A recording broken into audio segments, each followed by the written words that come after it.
যোগ বনাম লবণ রসায়নের এক বাস্তব যুদ্ধ। জানেন কি জোকের শরীরে লবণ ছিটালে কেন সে কুকড়ে যায় বা মারা যায়? এর পেছনে লুকিয়ে আছে এক আশ্চর্য রসায়ন, অসমোসিস প্রক্রিয়া। যোগ একটি জলজ প্রাণী, যার শরীরের ভেতর পানির পরিমাণ অনেক বেশি। এই জন্যই যোগকে হাতে স্পর্শ করলে অনেক নরম লাগে এবং লবণের ঘনত্ব কম। যখন এর গায়ে NaCl বা সাধারণ লবণ ছিটানো হয়, তখন লবণ পানিতে দ্রবীভূত হয়ে Na+ এবং Cl- আয়নে বিভক্ত হয়। এই আয়নগুলো চারপাশে দ্রবণের ঘনত্ব অনেক বাড়িয়ে দেয়, ফলে যোগের শরীরের কোষের ভেতরে থাকা পানি বাইরে চলে যায়, কারণ পানি সবসময় কম ঘন দ্রবণ থেকে বেশি ঘন দ্রবণের দিকে যায়। এটাই অসমোসিসের মূল রাসায়নিক নীতি। এর ফলে যোগের কোষগুলো তাদের ভেতরের পানি হারিয়ে ফেলে, কোষের ভেতরের চাপ কমে যায় এবং পুরো দেহ শুকিয়ে যায়।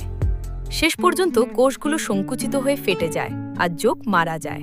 এই প্রক্রিয়াটি কোনো বিষক্রিয়া নয়, বরং এক নিখাদ রাসায়নিক ভারসাম্য পরিবর্তনময়। রসায়নের এই মৌলিক নীতি শুধু যোগের মৃত্যুতে সীমাবদ্ধ নয়, একই নীতি ব্যবহার করা হয় খাবার সংরক্ষণে। যেমন মাছ বা আচার শুকানোর সময় লবণ ব্যবহার করে ব্যাকটেরিয়ার বৃদ্ধি রোধ করা হয়।